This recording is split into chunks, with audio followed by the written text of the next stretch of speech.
Web administrators bring the components of a website design together, publish it online, and make sure it functions effectively and securely. Web administrators, sometimes called webmasters, keep web page content and links up to date, find and fix web page problems, and implement website security measures such as firewalls or encryption. They follow backup and recovery procedures regularly. Webmasters work closely with website development teams on both internal and external websites. Usability is critical for websites, and webmasters test and track many aspects of a site's performance to ensure the site meets its planned function and users have a good experience.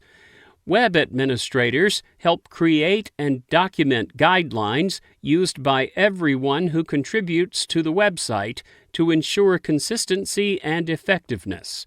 They may also train website users and teach other staff how to maintain websites.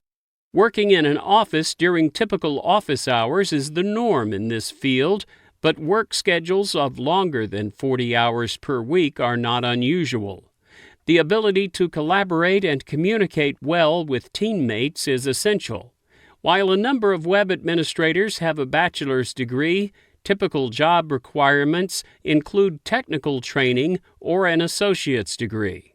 Regardless of education requirements, positions in this field generally require continuous learning to keep up with the changing world of web development.